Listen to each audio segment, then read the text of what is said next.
Love, usaitan. Agluto ko bait. Buwan, mamaya, konti. Ulit. Ni love, minum ka pa danon eh. Sa nagpudutan.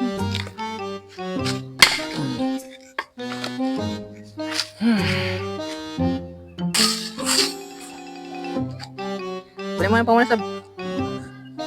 Sine. Hindi nga.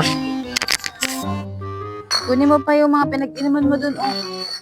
May mga buti pa dun. Mga kabait ni. Nabanog kan. Pa, mayroon ka oh.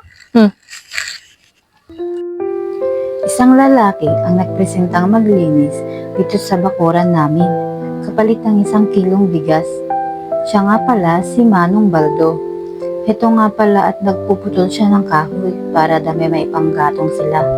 At dahil nakita kong pagod na siya, ay binigyan ko siya ng tubig. At nagulat ako 2 araw na pala siyang di kumakain. Naawa talaga ako kay Manong dahil mukhang gutom na siya. Napansin ko sa kanya ang paghihirap at sakripisyo ng isang ama sa kanyang anak. At heto, bigla na lang siyang napaiyak sa kadahilanang gutom na daw ang 3 niyang anak. Pero wala pa silang maisaing. Kaya nagdesisyon ako, ibigay na rin ang naipon naming kalakal. At nagpasalamat siya ng marami sa aking kabaitan. At binigyan ko na rin siya ng tanghalian.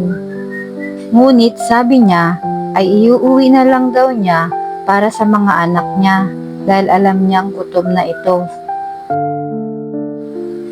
Ang sarap talaga sa feeling na nakakatulong ako sa iyo, Manong Baldo. Mag-iingat ka palagi.